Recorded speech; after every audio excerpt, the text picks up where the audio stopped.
कालच्या व्हिडिओमध्ये आपण आयुर्वेदातील पंचकर्म चिकित्सेबद्दल माहिती घेतली. कोणत्या दोषासाठी कोणते पंचकर्म करावे, तसेच कोणत्या ऋतूमध्ये कोणते पंचकर्म करावे या सर्वांची माहिती मी सांगितली.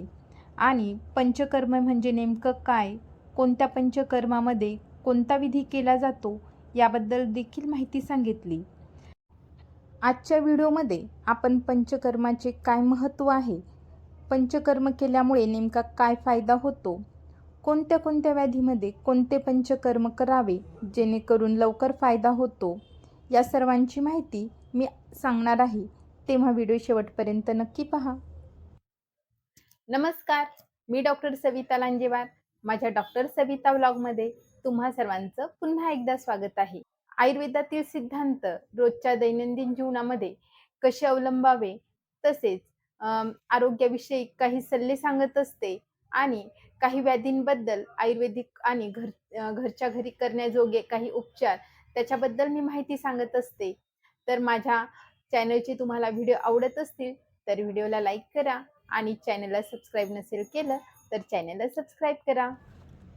पंचकर्म म्हणजे एक प्रकारची आपली शरीर शुद्धीच आहे.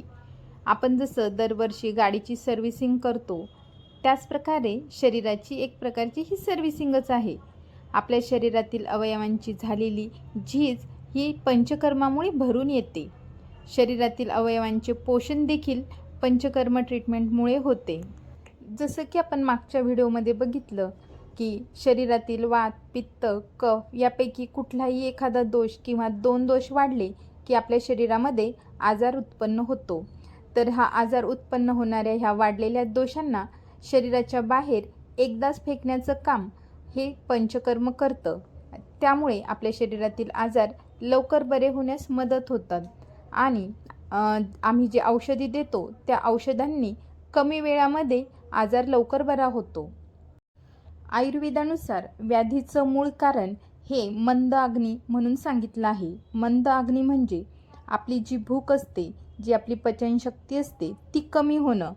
ती कमी झाल्यामुळे वेगवेगळ्या प्रकारचे विकार व्हायला सुरुवात होते. तर पंचकर्म केल्यानंतर आपल्या शरीरातील आपला जठराग्नी वाढतो, भूक चांगली लागते, आपली जी चयापचय क्रिया असते, मेटाबॉलिझम असतं ते सुधारतं आणि चयापचय क्रिया मंदावल्यामुळे जे होणारे थायरॉईड, मधुमेह, कोलेस्ट्रॉल यासारखे जे व्याधी असतात, लाईफस्टाईल डिसीजेस, ते होण्याचे चान्सेस कमी होतात. तसेच PCOD किंवा बऱ्याचशा स्त्री व्याधींमध्ये सुद्धा पंचकर्म केल्यामुळे त्याचा फायदा झालेला बघितला जातो. पंचकर्मामुळे आपल्या शरीराची ओव्हरऑल हेल्थ सुधारते. आपले जे अवयव आहेत ते व्यवस्थित कार्य करायला लागतात.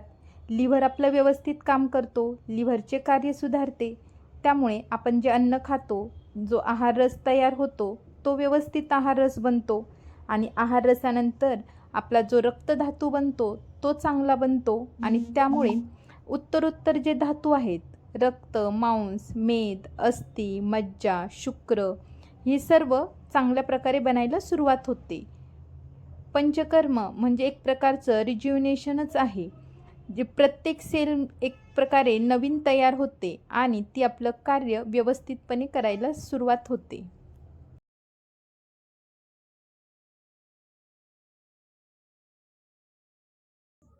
आता आपण जाणून घेऊयात की हे जे वमन पंचकर्म आहे ते कुठल्या कुठल्या व्याधींमध्ये करू शकतो.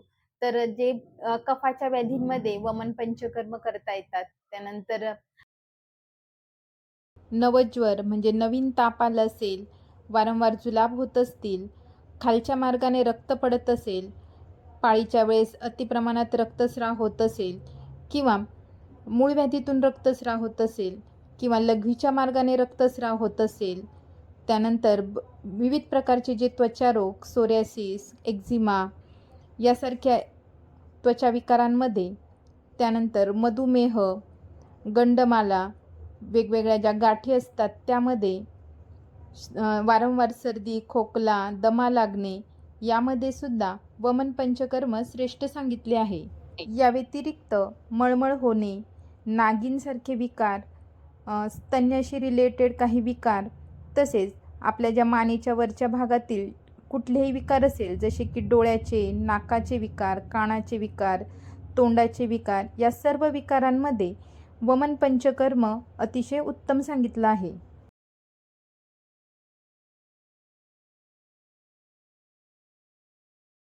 आता आपण जाणून घेऊयात की हे विरेचन पंचकर्म कुठल्या कुठल्या व्याधींमध्ये करता येतं. तर विरेचन पंचकर्म बऱ्याचशा पित्ताच्या व्याधीमध्ये करायला सांगितले आहे. यामध्ये योनी दोष, शुक्रदोष, तसेच पोटात गोळा येणे, मूळव्याध, वांग, जे वांगाचे चेहऱ्यावर डाग असतात त्यामध्ये, कावीळ म्हणजे जॉन्डिस, खूप दिवसाचा जुना ताप असेल,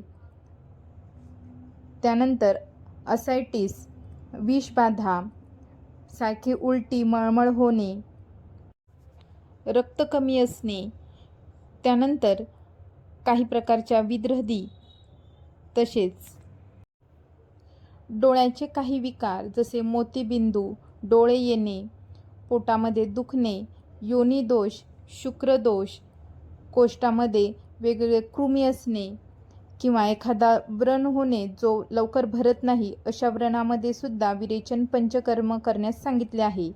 या व्यतिरिक्त गावठी अर्थरायटिस, बऱ्याच जणांना तोंडातून रक्त पडणे, उलटीद्वारे रक्त पडणे किंवा नाकातून रक्त पडणे, तर यासारख्या आजारामध्ये सुद्धा विरेचन पंचकर्म करावे.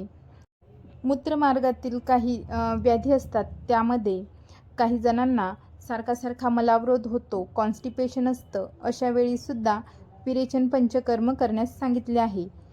तसेच वमनासाठी जे काही व्याधी सांगितले आहे, जसे की बरेचसे त्वचा विकार, मधुमेह, यामध्ये सुद्धा विरेचन पंचकर्म करण्यास सांगितले आहे.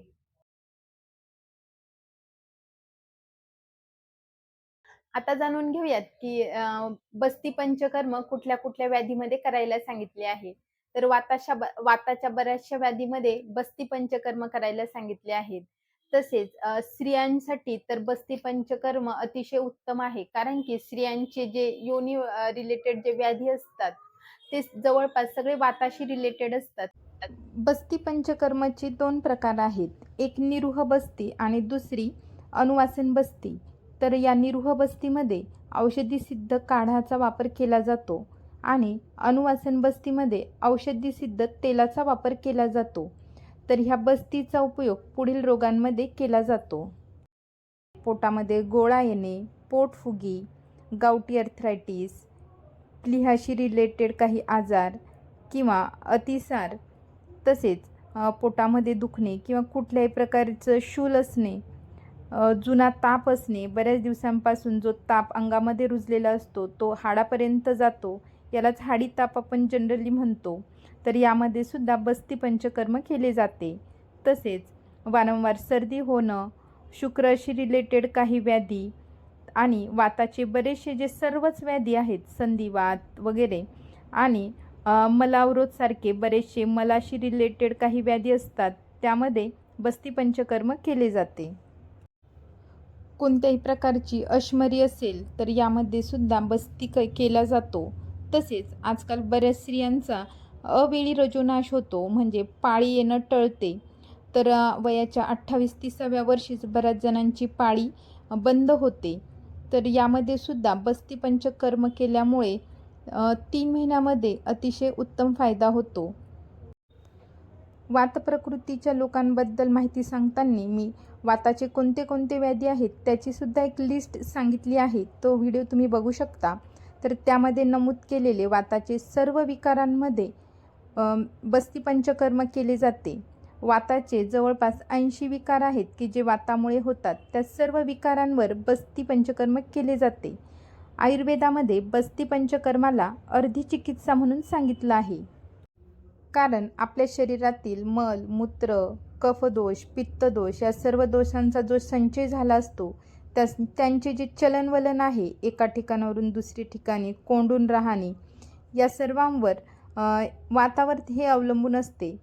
असा हा जो वात आहे तो अतिशय वृद्धिंगत झाला तर त्याला शमवण्यासाठी बस्ती हे अतिशय उत्तम औषध आहे. आजकाल बऱ्याच जणांमध्ये वंध्यत्वाची तक्रार बघितली जाते. यामध्ये स्त्रीबीज असो किंवा पुरुष बीज दृष्टी बघितली जाते, तर स्त्रीवंध्यत्व आणि पुरुषवंध्यत्वसुद्धा वाढलेले बघितले जातात.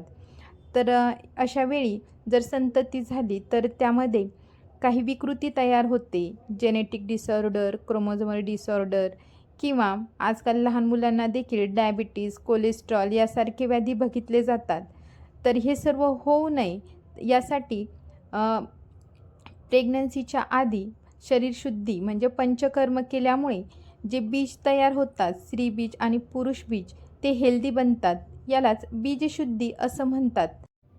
बीजशुद्धीमुळे जर तुमच्या फॅमिली हिस्ट्रीमध्ये कुठली जेनेटिक डिसऑर्डर असेल तर तीसुद्धा दूर होण्यास मदत होते आणि संतती ही सर्व मार्गाने सुदृढ आणि निरोगी असते.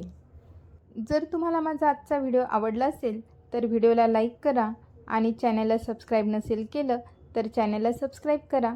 थँक्यू.